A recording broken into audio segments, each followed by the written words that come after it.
So just so you know, there's like a 7-second delay on Twitch. So just Yeah, look at that us makes on sense. this screen. Otherwise, Perfect. it won't match up. Um, all right. Hi Fire. everyone. How many people are watching? Let's see, probably 2, which is us. But so today I like spent some time watching other talk shows to try to build my, I don't know, talk show host skills. Um, and I wasn't that inspired, honestly. But everyone did like a special intro. So I want to do a special intro for you. Sick. Thank you. For everyone watching. Um, okay, so for those of you who don't know the incredible Bryn Bliska, Bryn has inspired me since the day we met, probably freshman year of high school.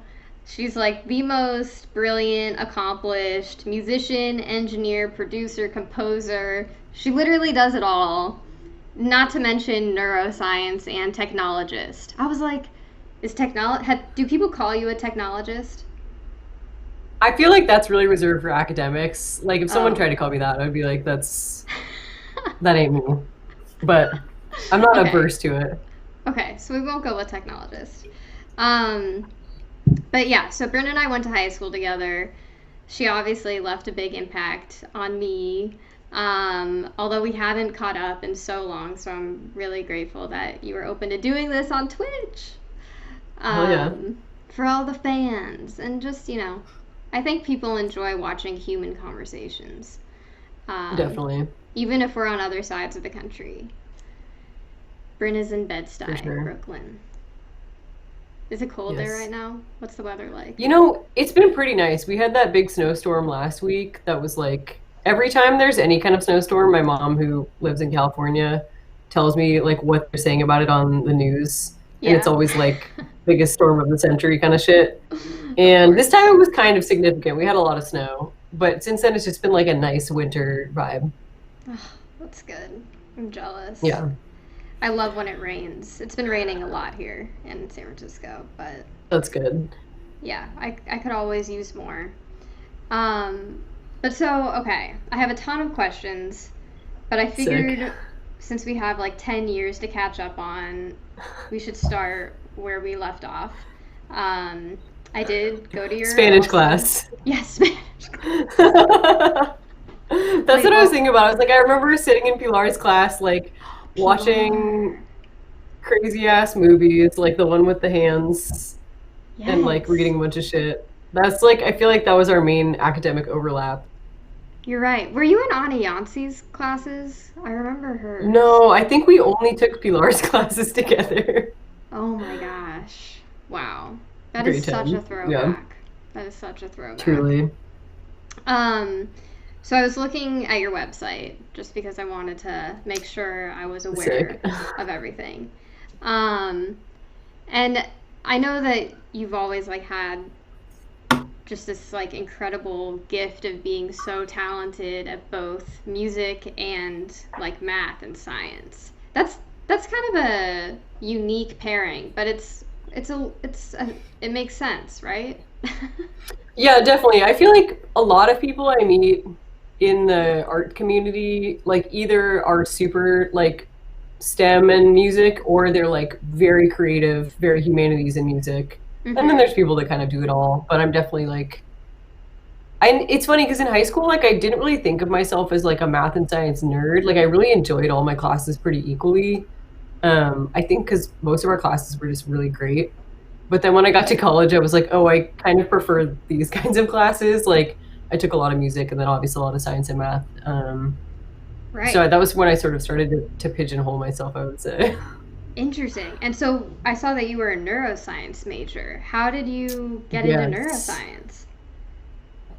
So I kind of took like the intro class because it was super popular and the two professors that taught it were like really well known. And so I was like, I've been interested in neuroscience for a long time. I had read a lot of Oliver Sacks's books when I was in high Mm. school. He's like he was a really prominent neurologist and, neuroscientist. And he has an amazing book called Musicophilia, which is basically like a series of sort of, not studies, but like deep kind of anecdotes about people that had really strange neurological events or conditions associated with strange things happening musically in their brain. So there's Wow. like some dude who gets like struck by lightning, and then he becomes like a prodigious pianist after like never having played an instrument in his life, like insane shit. So there was definitely a part of me that was like really interested in the field. So I just took this class and I was like, that's pretty great. Like I didn't, before going to college, I wasn't set on going to like a music school. I kind of applied to like a variety of things and got rejected from NEC, which I really wanted to go to because they did this dual program with Harvard, and I was like, that would be the GOAT, but I didn't get in, which honestly was really good because I think I sort of took a different path that was right for me. But I don't know, I think I came into college not really knowing what I wanted to study, being interested in a lot of things. Also coming from a family that's always been extremely supportive of my artistic endeavors, but like my parents aren't artists. I didn't really grow up with the idea that like being a creative person was like, no, I don't want to say it wasn't a viable career choice, but it just wasn't something that I was like, yeah, I'm definitely going to do that. I was kind of like, I'll probably have a job of some kind that's not me freelancing all the time. Like I just didn't really imagine myself taking this career path. So I was like doing something that I was super interested in, seemed like a good option. And really enjoyed studying neuroscience. And I like took a bunch of music classes when I was in school too. Got really into like recording and studio production, and did like a research thesis in neuroscience, which was sort of illuminating because I left that process being like, I don't want to get a PhD in neuroscience. And I knew for a while that I didn't want to be a doctor. So I was like, this is kind of probably the end of that road in some capacity. And was that project Tempo Toy? No, so that project was completely neuroscience focused. I worked in this lab that was, they use a model organism called C. elegans, which is a small roundworm. It's really prominent for genetic studies because it's really like the complete development of the organism has been traced from like single cell to like full adult. And they share a lot of the same biochemical pathways with humans as all animals do. Yeah. Anyway, so I worked in a spinal muscular atrophy research group, and I did a thesis that was about genetic mutations that lead to SMA. Completely off topic, not music related at all. But then I was like, I kind of punted and I was like, I feel like, one, I'm probably not like super suited for, a traditional work environment. Like I've never have been like, I want to get a job and be employed in a traditional way. So I was like, academia still seems like a good place for me. It's very like open. It's kind of just like exploratory. So I went to this program at MIT called the Media Lab. And that's where I sort of was like exploring mostly non-neuroscience areas of Kentucky. But Tempo Toy was a kind of like a thing I built with a friend of mine there, Charles Holbrow, who's an amazing, he is truly a technologist, I would say. And the whole idea there was building a system where you can generate like tempos that change in a predictable manner. So you can have things that sort of like start in sync, go out of sync, and then come back into sync, but in a new way. And it was doing that on its own through an algorithm, or how did you build that? Yeah, so the way it was built was basically, so there's like a computer music language called MIDI, which I'm sure you're aware of, where you can just generate like data that essentially corresponds with different musical parameters. So in this case, we had designed an interface that basically allowed you to generate a sequence of MIDI notes that contained the temporal information. So let's say you were like, I want to go from, playing quarter notes at 120 to playing quarter notes at like 150, and I want to do that over 8 bars, or I want to do that over 6 bars. Just like very algorithmic and weird. And most of it sounded like complete nonsense, but some of it was kind of cool because you could hear it. There's a demo on the website. You can kind of hear it like, it sounds like it's making a rhythm that's super syncopated, then it becomes basically just a jumble, and then you kind of hear it like glom together into a new rhythm. Yeah. Did it make like any sense to your ear? Yeah, it's actually really, it was one of the fun, like, that's something that I would definitely rekindle and like make a piece for like some sort of immersive audio environment with him, because like that was super fun and pretty unique. Like people have done, there's been a lot of like old school composing that was like done on paper and conducted with an orchestra that is like involving changing tempos, but there's less of it in the computer space um, in this particular way. So Right. So, maybe it'll make me come back. yeah, I mean, it's, I think it's fascinating, even though I wouldn't know the first thing about how to do it. But so what, like, software did you use to write, or was it software? So yeah, I think that was done. I'm trying to remember. I think it was done in Max MSP, which is a computing environment that pairs well with Ableton. Cool. Um, but MIDI, I mean, there's MIDI is like such a specific like kind of data unit that you can pretty much like create MIDI using any sort of coding application. So as long as you're like, if you do the math correctly, you could like get it to do what you want, because it's basically just like lining up to a temporal sequence, Uh-huh. if that makes Wow. any degree of sense. Yeah. Wow. Okay. So this is what you worked on when you were at MIT. And then I remember Yeah. I read about Opera of the Future, but then I also feel like we talked about that. Is that what you were working on in Detroit? Yeah. So Opera of the Future was the name of the research group, which is led by this guy, Todd Mackover, who's an amazing composer, inventor, technologist. And so he comes from a classical music paired with like experimental music background. So that sort of like title evokes, I would say, his work really specifically. But indeed, we did work on that year. He was doing a symphony project, and he's had this series of projects that are called the City Symphonies. And essentially, the idea is like he paired up with a city and tried to basically crowdsource as much sound, like literally recorded sound from that city as possible, and also work with the local symphony and like a number of other acts typically to create this like sort of multi-genre musical piece that also involved a lot of found sound. So Wow. I had the fun job of sort of going to Detroit like every few weeks for that year and just helping people record sound or like meeting people in the community there, different musical niches, figuring out how to get them involved in the project, recording them, just sort of like liaison with all the stakeholders and just trying to get as many people psyched and involved.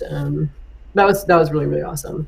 And Wow. ultimately, that kind of doing that project, it sort of left me with the experience of being like, I really want to kind of be more in a creative space like all the time, because I liked being at MIT, but ultimately I was like, I kind of saw what would be possible for me, taking on an academic path and like working ultimately probably as a professor. And I was like, I really want to just be creative for a while in a completely unstructured way. Yeah. Um, wow, some Totally. cute shit just happened. I got a new follower. Hell yeah. Hey, Lo Celso.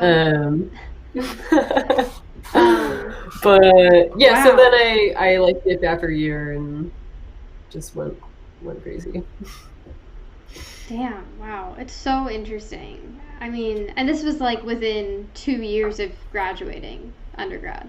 Yeah, I was really there for 1 year, and then I Wow. left after that year, moved briefly back home to kind of collect my bearings, and then I moved to New York shortly thereafter. Wow. Lo Celso just asked, what kind of music do you play? That's a great question. So my background, like musically, was really in jazz, and I played a lot of jazz through college and somewhat beyond college, but mostly through college. And then, kind of at the same time, I've always been really into pop, soul, R&B, later electronic music. So now I would say my work sort of spans everything from like jazz and a little bit of classical because as a pianist for like those sort of things. Jazz through like hip hop, R&B, pop, electronic, experimental. I mostly just like don't play rock.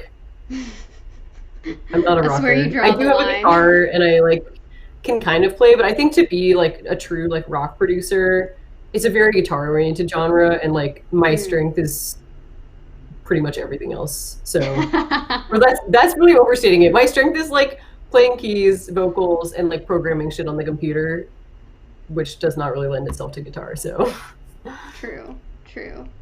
So in the description I said just talking with musician and engineer Bryn Bliska. So now Lacelso is asking, what type of engineer are you? oh, interesting. I would say I'm an audio engineer at this point. That's really the only thing that I'm good for on the engineering front. Um, so Yes, I. that's how it I'm goes. sure you are just like a complete expert at this point. Um, I I think one of the best things about the field is like there's so much to learn. Like I'm constantly learning new things, and like I don't know. I think because it's like this, the music industry is this like merge of creative and technical. Like people are just always pushing towards new shit. So there's always just like more yeah. stuff to keep up with and Do you check have out. do you have any predictions? Like, what do you think is gonna be, or what's the future of music look like? Oh my gosh. You Small know, question. I don't know. There's like what do I think it's gonna look like? There's like what do I hope it's gonna look like? You know, I think the things that I'm excited about would be things that merge like all of the new technology that's being developed and like VR and immersive stuff and like really incredibly high quality audio, like the ability to do what we can do now from like just a hi-fi standpoint, you know, it just keeps getting more and more ridiculous. So I think like projects that use technology in like fun ways that are hopefully experimental, and just like push audio into new directions. That's what I'm like excited about. Um, what do I predict? It's so hard. I mean, like, so as a creative person, like the streaming landscape is just so shitty economically for artists, that I feel. Mm, I kind of hope that. So I have a friend who works for this organization that's called like the Union of Musicians and Allied Workers, and they, Mm, among other people, have been working to sort of like lobby against some of these streaming companies, particularly Spotify, to try to just get like better minimum pay for artists, yeah. from streaming services, just because like without sales that people were seeing in like the CD era of music, Mhm. especially now when people can't tour, period. Yeah. It's been very hard for a lot of people, and I've been very buoyed to see like Bandcamp making a big resurgence, Yeah. that sort of thing. But I'm just sort of hoping that like people's habits either shift away from the streaming model in some way, or we all just get a little more creative about like how we actually like fund and value arts in our society, particularly music, because that's like my area of expertise. Yeah. Um, I, I totally agree. It's so disappointing that, it really, as an outsider looking in, it really appears that only the top like 1 to 2% are actually able to make a real living off of being an artist. And there are thousands, I'm sure more, hundreds of thousands of incredible artists out there in the world that can't make ends meet because of the way that the system is, built. It's so. And I was talking to my friend yesterday on the show, and she manages artists, and I was like, do a lot of the artists you work with have to have other jobs just to get by? And she was like, yeah. And what are yeah. you supposed to do? Yeah, no, definitely. Especially living in like, you know, if you're going to position yourself and live in like an industry oriented city like New York or LA, like it is pretty expensive. So Totally. it's pretty common to have either like a side hustle or like in my case, like I still do a lot of tutoring, like in the STEM field because it's such a reliable side gig for me, and it's That's honestly really awesome. fun. Like I love just nerding out with like hilarious teenagers. But it's kind of like either you can do that sort of thing. A lot of people work in the service industry, you know, prior to COVID, or like you kind of take on things that are like music industry adjacent roles, but like perhaps maybe not the most interesting or inspiring. So like in my case, I would much rather do something like teaching on the side, which I really love and is like very comes naturally to me, Yeah. than like be constantly grinding and like, you know, making tracks to sell wherever the fuck, or like, you Right. know, if for me, like I tend to prefer to like preserve my creative energy and like have the ability to be like, you know what, I don't need to take on this project, like it doesn't resonate with me, or I don't think it's like serving my mission. So, you know, I'm not going to say yes. I don't like need that money. Like I can get by. I don't Yeah. know. I think having the power to say no is very helpful. Oh my God, totally. Um, I'm so glad that you have that outlet. I mean, I would love if you were my tutor. Like, God, you'd be the coolest. I'm jealous of your oh, thank you. students. Like, Yeah, we had a good time, honestly. that sounds so fun. What subjects like specifically? So a lot of math and science. I think a lot of like parents, especially are like, if you have particularly female students who are like struggling in STEM, it's like Mm-hmm. helpful and nice to have a female mentor in that respect. So Yeah. a lot of like calculus, statistics, any kind of math, science, whatever subject. So really Wow. all of those things. Yeah. Fun fact. I never went above Algebra 2. I think that was junior year of high school. Wait, was that junior year of high school? And then, Then you fully were like, I'm not taking math as a senior. yeah, I don't think, or maybe that That's was pretty, senior that's year. bold. And Yeah. then in college, I took logic, so I didn't have to take stats. Oh, sick.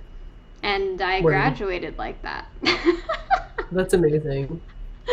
I mean, Yeah, like, the very irony is that you impressive, I don't really know. need that much. You don't need that much math as a normal random human. But I don't even think they teach you the things that would be helpful, like percents and like taxes. Yeah, that would have been quite helpful. Yeah. Okay, I'm gonna throw a question on screen from Lo Celso. Fire. Uh, do you Mm. think labels take advantage of upcoming artists? That's a great question. So, you know, I think the good news is we are obviously, you know, in this big information age, and I think people now are way more informed about sort of the repercussions of taking on certain kinds of deals. So, in one sense, I guess you could make the argument that just because, you know, because of the way the industry is structured and how sort of like hierarchical and kind of clout based it is, I guess you could make the argument that like labels just inherently have power over, you know, indie whoever the hells that like don't have that much power. So yes, like they have the this kind of that upper hand that they can use however. But I think the good news is again like there's so much like groupthink and sharing of information that now I think people are much more wary of signing deals. People are thinking way more about ownership of their materials because we're seeing like really huge artists come forward or producers come forward and be like, you know, I'm barely getting paid for these like massive hits that I did, and like, you know, I Yeah. shouldn't have signed those deals and I shouldn't have been allowed to sign them because I was so young. So I think we're at least in a time where the sort of previous injustices of like these really imbalanced deals are coming to light and people are able to make more informed decisions, even if that's sort of within this broader context of like, yes, like it's tough because majors just have so much power in this industry. Yeah, very well said. It made me think like, do you think a potential solution is a new streaming platform coming forward that properly pays back artists? And I know the reason that that hasn't happened is because then they don't make any money and that's all that they're concerned about. But like I'm just trying to think like what is this going to look like? Yeah, it's super interesting. I mean, I think there's a variety of sort of avenues. I mean, one would be that, right? So either like new platforms come forward, you know, either a Bandcamp or like a more kind of like Spotify-esque Bandcamp. Mhm. Um, and I think the goal there would just be like kind of getting people on board and getting some degree of like exclusivity, right? Right. Or just like, you know, I think also we're living in a time when people are many people are trying to do the right thing and are trying to act ethically and are trying to support artists. So like perhaps if they're armed with that knowledge, they would make some sort of switch. Like personally, I use Tidal, which is a streaming service, and the payout is not incredible, but it Mhm. is literally like 3 times Spotify on average, and it's better Wow. audio quality. So, however, they're smaller. People think their playlisting is maybe not as amazing. Like their algorithmic recommendation services maybe aren't as good for like your average listener. Mm-hmm. So like I understand why Spotify is like a service that people use. I mean, there's also just like people will continue to make money sort of off their brand in the ways they have been. So like merch sales, touring sales, when that comes back. I Yeah. think things like Patreon are really promising, you know, offering Yes. exclusive content, Twitch, obviously. Yeah. I think mostly it's just going to be a matter of like developing a lot of small income streams and just sort of like trying to have like a solid base. That's like definitely something that I'm very about in my career is like, how can I sort of balance things out over a variety of different endeavors? And so I like compose, I have a sample label for Splice, and like that can generate some pretty solid income. Um, you Definitely. know, I do session work, I produce. It's just like a little bit of a lot of different things. Yeah. Well, yeah, I want to talk about this, but we're getting some great questions from chat, so I'm going to keep putting them up. Sick. Um, Whoa Bro WTF. Oh, I have put it up, sorry. Said, how do you Great go name. from idea to execution, especially in those projects that involve a lot of people from creative and technological backgrounds who are already busy? That is a great question. So I'm not sure if you mean this question like literally how do I go about it. I'm gonna assume yes, but I'll try to make it for like a general audience as well. So yeah, I think this is a really fun area of kind of like being in music, right? So as a producer, you know, minimum I'm interfacing with like an artist and then at least probably a mastering engineer, if not also an additional mixing engineer. Sometimes there's lawyers involved, sometimes there's managers, you know, whoever. So I think my number one sort of uh ethos is like I'm very big on communication, right? So I'm someone who's also incredibly busy. I'm managing a bunch of projects. Those projects all pay differently. They all have like varying degrees of like how much is this deadline? Like I really, really need to hit that deadline, or is it like we're kind of aiming for that deadline? So for me, I think the key is like just being super open and keeping conversations flowing about like where are you at? How is this thing going? Setting expectations, adjusting people's expectations, you know, being open to them having to adjust their schedule. Like I try to just be, you know, as clear and intentional as possible and like have certain goals and certain times in place and respect things that like need to be done at certain times, but also like acknowledge that everyone involved is managing a lot of different things. So I think it's just kind of about like it is an area of uncertainty. There's a lot of people with a lot of different uncertainties. So together those uncertainties like can become a massive amount of uncertainty, but you just kind of like manage that by communicating and like keeping it going. I see they just added a question. Yeah, you, I guess, like going from 0 to 1 on something, okay, like Tempo Toy and New Wave. So, Tempo Toy was actually easy because it was just me and Charles working on it. So, I think in a 1-to-1 partnership, you know, if it's someone that you like working with, that's kind of like a dream because you're just going back and forth, and yet it's not just you like banging away. So I think like a pairing is kind of an ideal collaboration because it is like just enough excitement to be it's not just me, but also like it's so easy to manage because we're just two people if they're good to work with. Something like New Wave, so that one was definitely a longer rollout, probably because it had more outside stakeholders and more people involved. So New Wave is the name of my sample label Splice, and the story there is that basically the 5 of us, kind of like 5.5 at this point, met during this program in 2019 that Splice ran in New York that was like basically designed to take people who are producers, musicians, kind of like not exactly sound designers, but could be sound designers, and like basically just teach us mostly about how Splice works and like how to make products for Splice. So about 12 of us did that program, and then like half of us were like, this is dope, like I definitely want to keep doing this, like I would see myself doing this just on the regular as a thing. So when that wrapped up at like the end of 2019, we just sort of started having conversations and being like, what kind of label do we want to be? There was a question of like, do we want to exist within Splice or do we want to be independent? How do we sort of want to market ourselves? What's our mission statement? Like, what kind of packs do we want to launch with? So we basically developed sort of our concept. We pitched it to Splice. They were like, yes, this is great. We want to fund you. So they gave us like a small advance, which helped us with just like our basic startup costs. Wow. And then we made our first sort of 3-packs was sort of like the launch material. That was finished probably 2 months after we talked to Splice. And then basically with the way they work, they have so much content going out that there's about, it's like a month and a half lag between when we deliver something to them and when it would be, for sale on their site. So we launched the label in July of this past year with 3-packs. And then we've since done three or four more. How cool. And I think with that too, it's kind of just a matter of like, setting those intermediate goals and then just kind of like pushing through.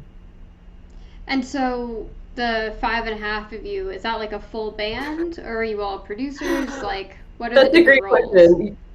Yeah, so we're not a band, even though that's really, I love like thinking of it like that. It's very sweet. But we do all have different strengths. So yeah, I would say everyone identifies as a producer. Okay. And then kind of within that, we all sort of have different strengths. So we have like one person who's an amazing drummer, which is super clutch. We have like an incredible vocalist. We have a couple people who are like multi-instrumentalists, beat maker, all those sort of things. So there's definitely like a range of styles. And we also kind of come from geographically different places and different like genre communities, I would say. So together we've been able to cover a lot of bases. But we're also really looking forward to like expanding and partnering with more like outside creators to like make content with us. That's like a big part of our mission, is like Splice, I think, is one avenue, and just sample making in general is like one avenue where we can sort of build a creative middle class, because like it's a good way to make like some solid money on the side, sort of like you would as a session musician, but just like with a bit more regularity and a bit more like control over your own output. So I'm super passionate about like trying to make that avenue open to more people. And Splice genuinely is very passionate about that as well. Like that's sort of the purpose behind the class that they ran that we all took. And I think they actually have a very good heart in the industry. Like they I think really care about like actually supporting people who are creative. Yeah, it's awesome. I think the first time I heard about Splice was when I saw you posting about it.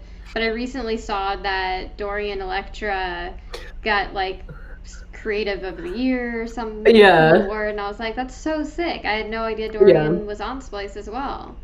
Yeah, they have really an amazing catalog, and they're constantly bringing in like new people sort of like from all areas of the industry and like all levels of sort of like notoriety and not. I think it's also really, there's something really special about like as a creator kind of getting to, I mean, like a sample pack is sort of a look inside someone's brain. It's like sort of a bunch of like thoughts. They just kind of bombed it out at you. So for me, like looking through sample packs of like producers that I really admire is really helpful and kind of gives you a sense of like how they would build something. Cause it's just like, here's all these pieces that, resonate with them and that they might use. Interesting. So it's sort of cool from that perspective too. I wonder, I'm sure sometime soon you're going to hear a song with one of your samples on it. Has that happened already? Yeah. There was one song where, bless this person, they tried to release it and it had a vocal sample in there, which like on Splice, if you're using someone's vocal, like you're not supposed to credit them like as an artist on your project. So like I got this thing from Spotify for artists being like, oh, like your release is coming up. And I was like, this is absolutely not me. But like then I listened to it when it came out. I was like, oh, that was my vocal sample. And I hit the people up. They were really sweet. I was like, yo, this is amazing. Like, I'm so happy. Like, you do need to remove my artist name, but like you can keep me in the credits as like vocal sample or whatever the hell. So yeah. But I'm sure there'll be like smaller things that like either I won't recognize or maybe I will. The weirder thing though is like sometimes I'll hear a song, like a big song, and I'll recognize the loop. So there was this one, I don't know if you know the artist Haley Kiyoko. She's like gay pop star. Yeah. She had a track from, I want to say it was 2019, and the drum loop was from this production duo Oliver. They have 2 packs on Splice that are like they're always like at the top of the charts. They're extremely useful, like mostly a lot of great drum sounds, but that track was basically made entirely with this one particular loop that I recognized immediately, which was kind of surprising to me because I was like, I feel like you have the budget to like really go ham and not use this loop. But, also there was that huge Bieber hit that came sort of into light because it was based around this one splice loop by this amazing producer. I'm forgetting his name. But then some other dude had like released a song with that loop prior, and he was like, "Yo, Bieber, rip me off." But then it came to light that it was literally just the sample that they both used. So it's also definitely opening up sort of like what is already a can of worms in terms of like legality of similarity in music, I guess I would say. Yeah. I'm kind of here for it because like I think suits that are like overly, I think we're at a point where there's so much freaking music being made. People can hear everything, anyone can record stuff if they put their mind to it. Like the idea of like ownership of like types of musical sound, I think is going to sort of go out the window because it's just like everything is eating everything else. So like things like that Blurred Lines lawsuit, that was like the Marvin Gaye estate. Yes. That kind of hurt to see because I'm just like, it's a groove. Like, if we're really going to start arguing about who owns that sound, like, I'm sure it's none of you guys, and it's like, it's going to be someone else way back, and like, it's an entire community of people. Like, I don't know. So, on the good side, I think like the splices of the world are sort of like, I don't want to be super cheesy, but it is kind of democratizing sound in a way, and like, it's just making it so like everything is like more open, and like Bieber can use a loop and some rando can use a loop, and like they both made a song with it, and that's that. Like, And the artists no get lawsuit. paid. Yeah, exactly. I mean, are you getting like royalties from people using? So from Splice is a royalty-free platform. That's Okay. something that I don't know if it'll change with Splice particularly. I do think that we're nearing, I hope, a time when like blockchain will, one, just help royalties in music in general, because the way that royalties are collected is very, very antiquated and slow. But also I think there's a world where maybe samples could be tracked and like they could be sold for royalty points. However, on the same side, like there are people do sell samples or like kind of pitch samples to producers directly for royalty basis points. So like as a sample maker, I do release things on Splice, and like I release those with the knowledge that if someone uses them, like I'm not going to see extra money unless they were just like, occasionally there'll be a big artist that finds the producer and is like, I'm going to credit you and pay you because like I can do that and I don't want to be a dick. Yeah. But there's also a lot of people who are like sending out, you'd be like, here's, I made this piano loop. I think you would make a dope track with it. I recognize this is part of the production, so like if you wanted to use it, like we would need to negotiate some like points on the record. But I think it's a good. I think you can pursue both avenues, and it's sensible. Yeah, I mean. So as long as you're just like comfortable with what you're doing, I think pitching both directions is good. Yeah, it seems like a really promising platform and system, and it's just awesome that you're meeting all these people this way, and people are getting to benefit from your genius. Like, that's so sick. I love it. Vice versa. Well, I want to talk about Karol G. Oh my god, yes. Like, tell me everything. The twist no one knew was coming. Okay, so the backstory there, for anyone watching who doesn't know, Karol G is a massively famous, mostly reggaeton artist. She's Colombian. Yeah. She was the 2018 Latin Grammys Best New Artist winner. And she's been nominated for a few other awards, including this year. She was nominated for the song Tusa that featured Nicki Minaj. Oh my god. Over 1 billion views on YouTube. I watched it today. Yeah, she has crazy freaking numbers on YouTube, Vivo, Spotify. She's really on the come up, which is amazing. So the story there is that my really good friend in New York, she's an incredible guitarist. Her name is Sus Vasquez. She's also Colombian. And Sus and I play in a funk band together here, also with the drummer, Juliana, who's from Argentina. And basically, Sus and Juliana had started this funk band. Well, Juliana had started actually in Argentina. She moved here. She found Sus. They kept the funk band going. They were looking for a piano player, a keyboard player. They literally found me on Instagram. Wow. So in like mid 2019, I joined this funk band with them called Top Queens, which is an all-female funk band. Oh Super my fun. There's an god. amazing vocalist named Charlize as well. Oh, sounds Sort of a incredible. rotating cast of characters. So we played together a bunch, like mostly very small shows in New York for very little money. Really, really fun. But Seuss, prior to me meeting her, had just come off of Karol's like last tour, Wow. which she did with her boyfriend, I think. I don't know if I don't think they're married. Unwell, who's another really dope artist. So Seuss has played with them for a while. They've got the Colombia connection. They're from the same like province of Colombia, so they call themselves paisanos, which means like they're homies from the same place.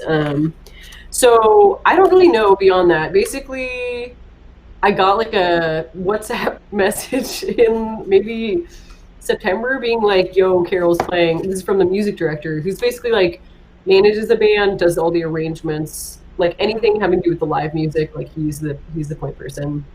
His name is Rob Trujillo. He's an incredible bassist and really general musical genius. Wow. So I got a message from him being like, do you want to play the Macy's Day Parade, this year? And I was like, yes, definitely. And then after that, like a couple weeks later, he was like, oh, also, like, do you want to play the Latin Grammys, which were before the Macy's Day Parade? And I was like, for sure. So I think basically, like, I think they had seen me playing with them too, because Juliana has also done a couple gigs with her this year, and I think they were like, all right, we'll just add that third girl on, like whatever. So yeah, now we are like kind of her band, I guess. I don't know if it's gonna last, but like I'm down. We Holy did shoot. crap. We did shoot. So we shot a video that's gonna be aired on YouTube's New Year's event. There's something called like Hello 2021 YouTube New Year's in the Americas. I don't Oh know. my god. So we did a really fun video shoot for that. It's like a medley of a few of her songs. And that's gonna air on like legit New Year's Eve, yeah. So I'm psyched for that. So But yeah, that's been a wild ride. Don't know where it's going, but I'm down. oh, I mean, who knows? You could tour the world with them.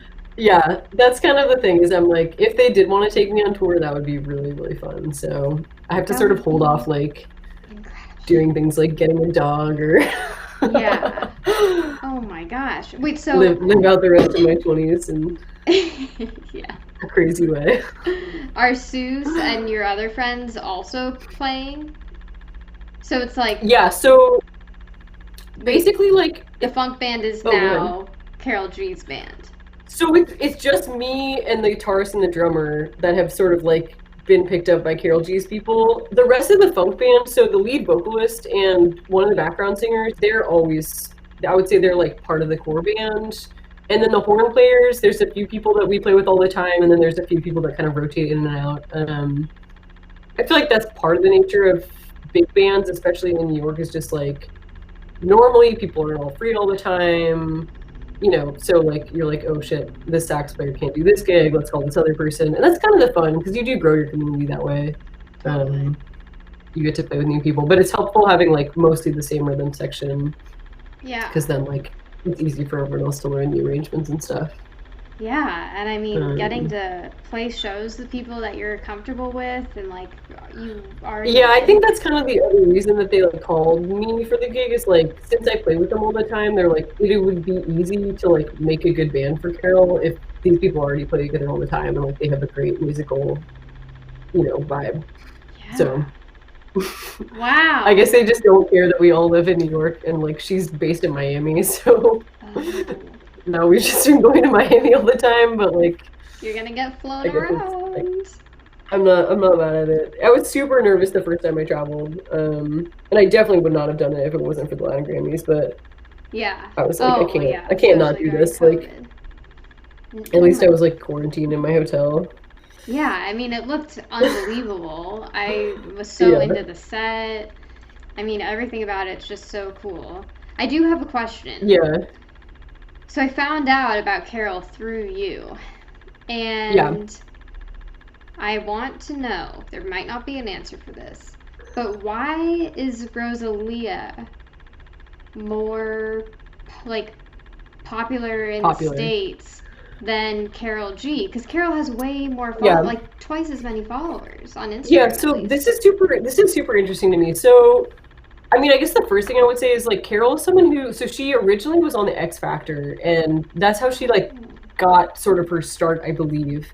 Really? And she's since become like a huge international star, obviously particularly in like Central and South America and Europe. Um, and I think it's pretty dope that she has had this like undeniably fire career. She's massively successful without like really having to break into the US. So like on one hand, I'm just like, that's fucking sick. Like we're way overrated. Like I love when artists can just like, not have to play the game here. Um, However, she definitely wants to pivot into this market, I can tell. So she, did the collab with Nicki. She recently switched management companies, so she's working with like the company that manages Bad Bunny, who has had massive crossover success. Yeah. So I think this stage of her career, she's like really kind of skyrocketing and like trying to get more like recognition in the US. So I would definitely look out for her to be more popular and like more well known in the coming years here, because I think it seems like, especially with the Macy's thing, like I think she's really gunning for that sort of recognition. That's so true. The Macy's Thanksgiving Day parade, like, it doesn't get bigger than that. It really doesn't. It's like very American, in terms of like why Rosalia is more popular here, I mean, I think part of it is that like her music is somewhat more indie. She's definitely collaborated with more people who I think have like indie plus recognition in the US.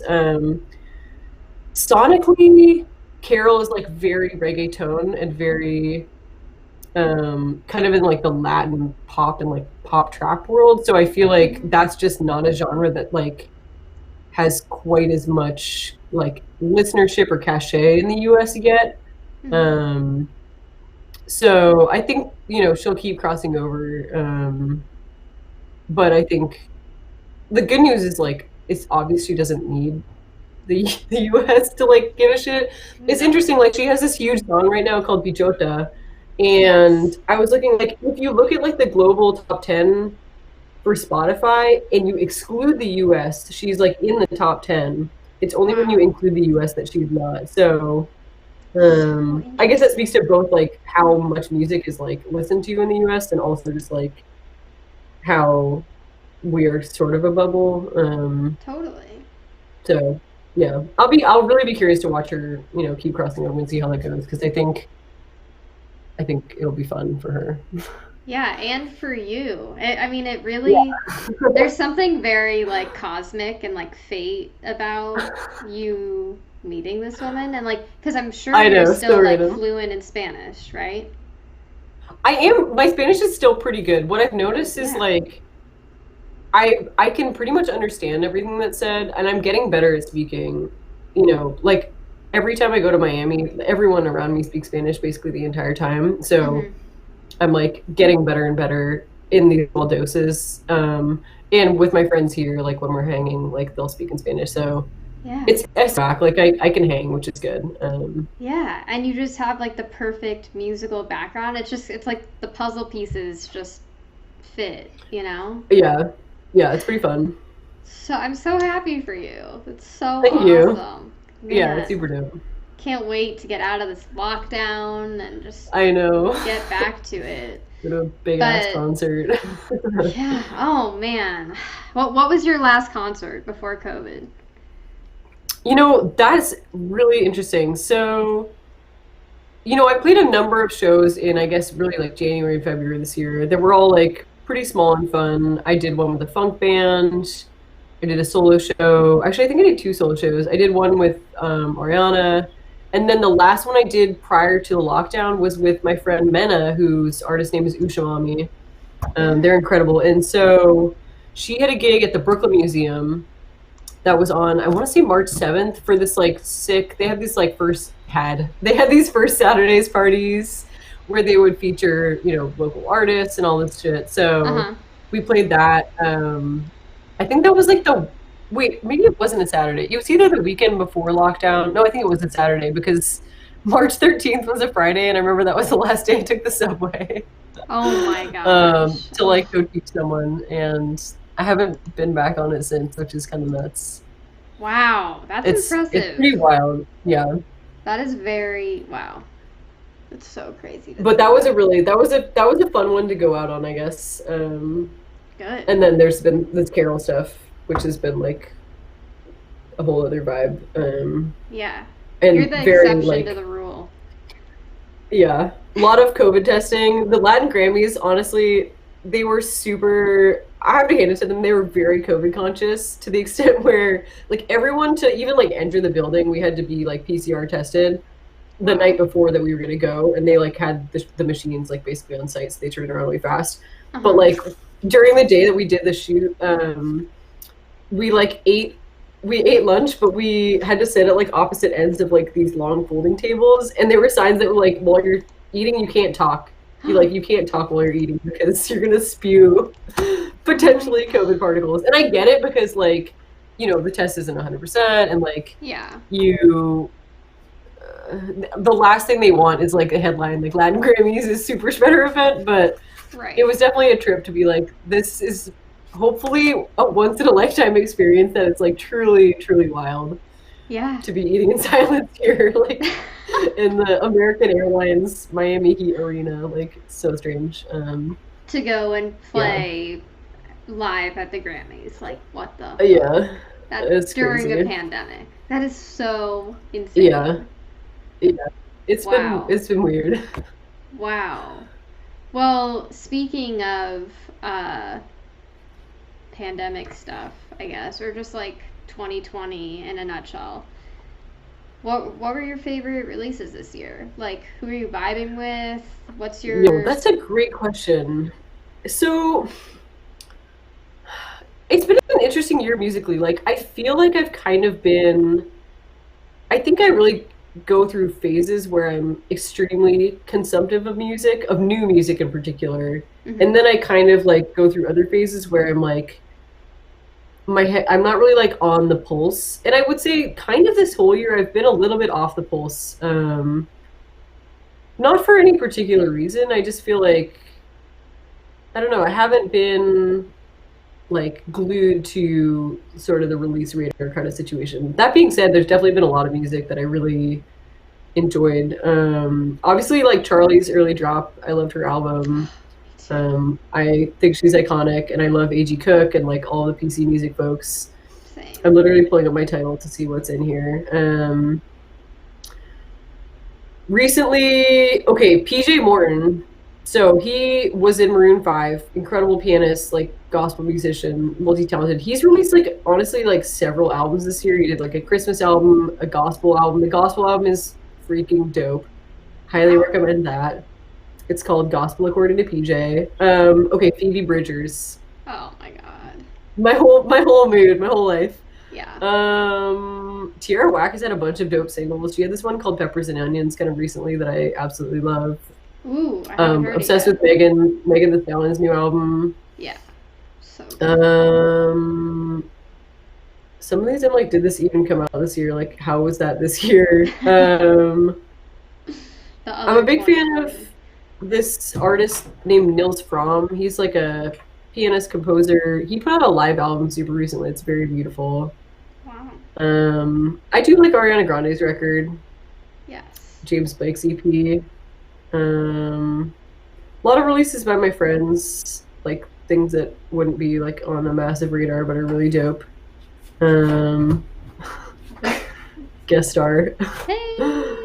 Oh, I really liked the remix album of Dua Lipa's stuff was super dope. I Oh. don't know if you've checked that out. Very No. good. There's like a Kaytranada remix that's dope. There's one by Jada G, who's amazing, that I love. Um, I'm gonna have to check it out. It was a good year. It was a good year for music. Kaytranada's record, that was like the very beginning of the year, but I danced in my house a lot to that. Chloe and Halle's album, love. I'm a big fan of theirs. Me too. Damn, there was a lot that happened this year, even though I forgot that it was this year. I know. And I'm looking back to like things that came out in February, and I'm like, I didn't listen to that enough. Like, I need to put in some more time. That happens a lot. It's like you know, it comes out and you're like, it's not the perfect moment, but then I come back to it and I'm like, this is everything. Oh, Leanne the Hobbit's album, she's incredible. I really liked her new stuff. Heim, great Yes. record. So It's good. funny to me because I feel like sonically it's probably, I don't know, all their albums are amazing. I'm just happy that they're getting the recognition that they're getting now, but I absolutely stan their earlier music. Like I think some of the best songs are on their first record, Totally. and their second record, but they're like some of my heroes for sure. Yeah. Um, It's been Damn, literally so many records. Okay, Leven Kali, do you know him? no. He's dope. He's like R&B, kind of Miguel, but a little more soul. Ooh. He's super sick. Leven Cali. Yeah, Kali I'm with a gonna look him up. K. Highly, highly recommend. Yeah, Love it. shit. Mostly I'm looking back and I'm like, I saved like 40,000 records and I need to like listen to half of them many more That's a times. lot. Oh, Thundercat's album. Love Thundercat. Also another person I'm super glad is just like fully blowing up into celeb status. He's gone Totally. from like total niche weirdo to like actual celebrity, which is incredible. I want to know like your dream collabs. Oh Who, my gosh. if you could work Oh, with that's so hard. anyone? I know, I know. These are all hard questions. I'm Oof. sorry. You know, I feel like there's sort of like different areas of collabs. Like people that I would love to like play live with, or like tour with.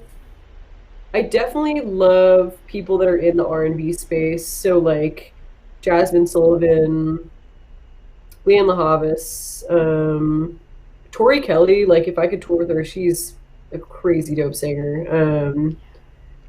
Anyone in that space, I would love to like play shows with or tour with. In terms of production, you know, I kind of hope to be sort of a Thundercat type figure because like my strengths as a producer, I think, really draw from like my musicianship and like sort of my technology stuff. But like I think mostly people call me when they're like they want someone who's like very musical, and like has kind of that like super harmonic background. Mm. You know, so like I kind of hope to be someone who's like a producer, a featured person, kind of an artist, doing crazy stuff. Like Jason Moran is someone else who I really respect in that regard. Like he's an amazing pianist and like mostly works in like the jazz and new music space, but he like does a lot of like music for exhibitions or just like, you know, various things. Terrace Martin is another person who like has his own note music, produces for a lot of people. Um, so I don't know. I feel like I have a lot of various threads that I'd like to pursue, and I think it's kind of a weird time to be like I want to do like a billion different things because I think it's easier to make a path in the industry if you have a specialty. Mm. But I feel pretty strongly about like, I mean, I definitely have like specialties and I'm not the best at everything by any means, but like I want to kind of keep doing a lot of different things. Yeah. So I'm just gonna keep trying Hell yeah. I mean, as long as it sort of works. it's just the beginning, you know? Yeah. Like, It is fun too. Like I feel like the momentum, like for the first couple years when I moved to New York, I was just like, oh my God, like I'm trying to get oriented. I'm trying to like live my life and like not be just like stressed all the time yeah. and like mostly build my skills as a producer because like I came off of college and post college like playing so much, but I hadn't like worked as much. I had like started to work on my production skills, but I wasn't like as expert as I was like on the piano per se. So I really spent a Mm. couple years like honestly not playing shows as a rule because I was like I straight up don't have the time and energy. Like if I start playing with people, like I'll never have time to become a better producer because I'll just be gigging and working and like Yeah. grinding in New York. So I was basically like a hermit, you know, saw people but didn't play shows. Everyone was like, "What the hell are you doing? Where are you?" But I did that for a few years. Like, felt more like I kind of had the sound going that I was looking for, and like felt like I was doing sort of what I wanted to be doing. And then just like finally started like looking for projects and like slowly building a community in that regard. and a professional network, and then started playing shows again because I was sort of like, okay, I can manage a bit more. Yeah. It takes time to get to that happy place. Definitely, yeah. And I guess this year has bought us a lot more time. Yeah, we've had a lot of time. It's been really, as a person who's generally pretty, I'm like, I could definitely like be in a cave for a long time and like be happy. So I've been pretty good in that respect. Like, I think I was sort of designed to like be on the grind in a solo manner for a while. Mm-hmm. So there's definitely like parts of it that I've appreciated and grown from. And just like I think due to everyone's extended isolation, there has been a lot of like willingness of people to connect, online, and like Yeah. I think people are hungry for connection in a way that's been really kind of fun to play into and just like explore. Totally. So I'm excited to see sort of like how we move out of COVID time into like a new hybrid space and like whatever post COVID is, and like what elements of this year we keep for the better, what we gratefully revive. Mm-hmm. There's definitely certain things that I will continue to do online more that I wasn't doing, like teaching online. I love it. I definitely don't need to be taking the subway multiple times a day to feel fulfilled. So like I will be staying here for those things, That's ideal. Yeah, so that definitely bought me a lot of time in the day as well. Because Yeah. like on a typical, like probably prior to COVID, maybe at least 3 days a week, I would like go to someone's house to teach them. Yep. Um, so that's like a lot of hours. It adds up. Subway time, a lot of reading, a lot of listening. Maybe that's why I've been listening less. So I'm Same. not trapped Less on the subway commuting. as much. Yeah. So yeah, there's definitely aspects that have changed for the better. Yeah. I think the thing that I miss most is live music. Like, that was Oh, why I loved being in absolutely. LA. Like, getting to Yeah. go to shows all the time, getting to see my friends Yep. there. Like, not having that takes the fun out of LA, number one. Just That makes sense. Yeah. kind of just sucks in general. But it's going to be Yeah. really crazy. I don't know if we're gonna like snap back or we're gonna slowly transition back, but I feel like the music Yeah. industry is just going to pop off. Like, everyone is gonna be like, tour, here we go. Yeah. Like, but Yeah. I'm you kind of know, like I'm a little bit worried about like how I just feel like there's going to be so much demand to do those things. I'm like, how are people going to negotiate that? Like literally, like the tsunami of that exactly, wanting to happen. exactly. Like, if there are too many Yeah. shows, there aren't enough people. Like, what if there Yeah. are There's not enough five people. shows There's not in enough one weekend? venues. Yeah, the Yeah. No. No. venues. No. All the venues are gonna be It's shut gonna be down. wild.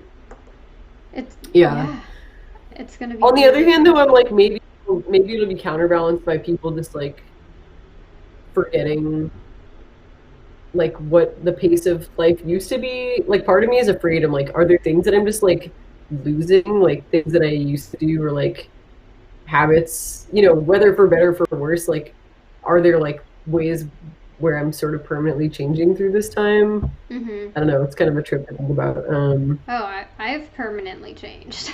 I mean, there's definitely like I would say certainly like mental shifts.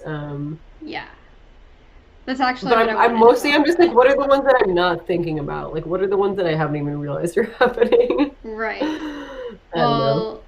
Well, we've already been talking for an hour. I don't want to take up your whole night, but I wanted to close by talking about mindfulness and meditation. Oh yes. Um, I feel like I told you this, but when I posted my 10% happier like mindful day streak or like hours meditated streak, I did that because I was trying to find like-minded people who were also spending time with themselves, and working on mindfulness, and you were the only person that responded.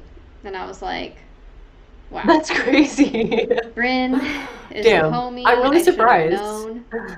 I was I can't say I'm surprised. I was disappointed, but I shouldn't Yeah, be because that's disappointed is something a that good I've word. learned in this journey is that it is very Let go. isolating and many things are disappointing, Yeah. but it's not actually disappointing. It is what it is, you know?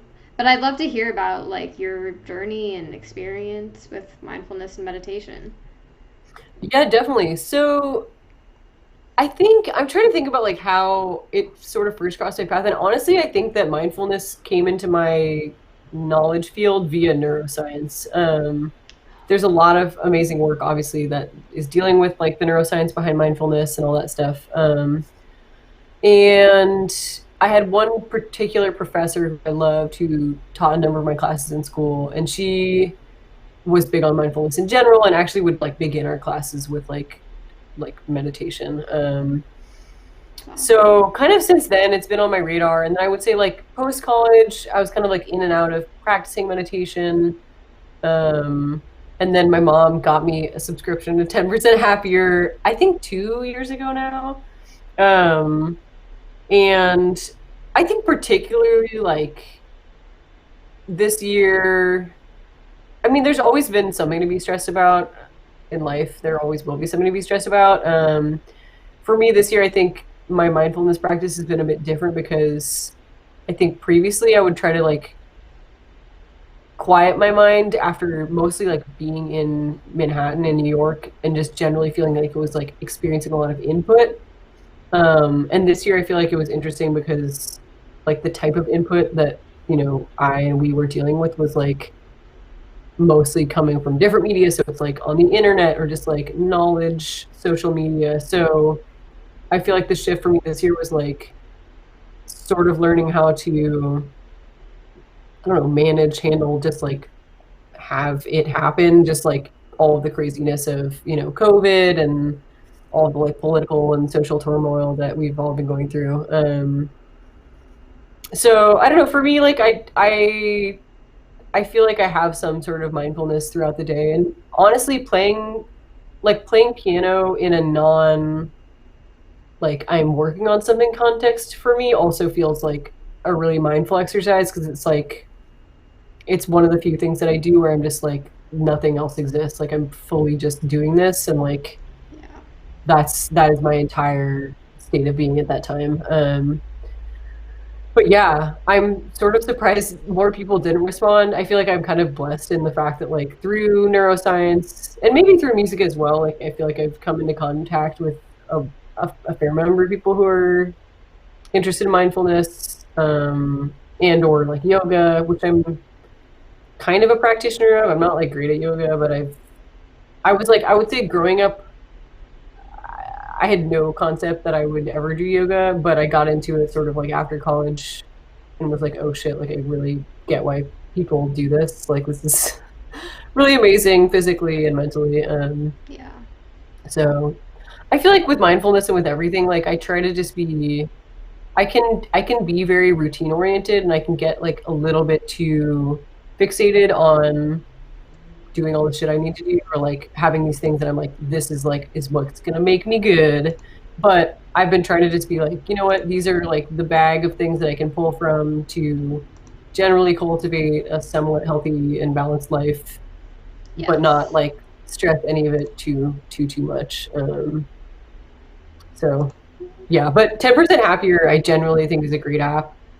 The programming on Yes. there is amazing. Highly recommend. Also, they cover such specific things. Like sometimes I'll make a search that it's like I would not know that they had something to cover that, but Yeah. it's lovely when it can feel very personalized as well. Definitely. Big fan. Definitely. Yeah. I mean, it's really life changing and just like Yeah. so it's such a huge part of my life now and um 10% I've used like for a year. And I kind of get to the point where like I had done all the courses and I was kind of going back and redoing some of them. But since COVID, actually since moving back to San Francisco, I started like taking classes and like doing more courses like online, like with groups of people. Um, so ever since then, I haven't used it because now I have Yeah. like my own meditation routine, which is amazing. But it was a great tool to get me to that point. Totally. It's amazing. I love it. And Hell I'm really yeah. glad that you also enjoy it. I know. I'm so glad we reconnected over that. It's so fun. I know. Well, next time you're in the Bay or I'm in New York, Yes. cannot wait to see you in person. And I mean, who knows? I have a feeling you're gonna be jet setting around pretty soon. So we Lord will knows. see. Yeah. Well, thank you so much for Thank being you my so much for guest, having me, Bryn. and good luck with your show. I'm excited to tune in and Oh, happy to come back anytime. oh, thank you. Wait, Ryan Wait, Fraser. someone Sorry. I'm Do you have a question, I'm Ryan? I'm straight up crying. Ryan just said, what's the topic? We were talking about mindfulness meditation, and Yes. particularly Amanda had posted that she was using this app called 10% Happier. And we like bonded over both using that app, which has a lot of really awesome guided meditation. Highly recommend. Wait, do you know Ryan Fraser? No. Oh, okay. I don't either. Unless I do and I don't, and I'm sorry, Ryan, but it's not ringing a bell. Thanks for coming by, though, Ryan. Also, Yeah. Carrie McNulty was here, but then they said something gross, so I banned them for a second. Damn. R.I.P. Um, okay. Well, Ryan, The come fun back world of fish. tomorrow. We'll be back, Yeah. or I She's will be back with back. more. And Bryn, you are always welcome. If you ever want to stream, because I can also do like fun things where I'm not on the screen and you can do stuff. Ooh. Yeah, that'd be dope. Ew, what is wrong with these people? Oh my gosh. Okay. I need a mod to ban these people. Are you doing the stars? What are the stars? It's coming up as like, it's like the whatever profanity they're using, I'm assuming, is like being bleeped out. Oh, really? I think you can see it because I'll send you. This is research. Now thank you, Ryan, for helping us conduct our research. Yeah. I think thanks, Ryan. I'm on the non-logged in one. I'm sure you're seeing all this shit because you're like the owner of this situation. This is the fun part. But yeah, for me it's being edited out gratefully. Well, good. I'm glad that it is doing that. Because, oh my gosh. See, this is like what's not chill about Twitch are the. Oh Lord, I'm so sorry to hear that. Yeah. Well, thanks for stopping by, Ryan Fraser. Anyways, Bryn, you've been a phenomenal guest. I hope you have a great rest Thanks so of the much night. for having me. And yeah, you too. Stay safe in You New York, too. and we'll see you soon. Chat soon. Bye. Bye.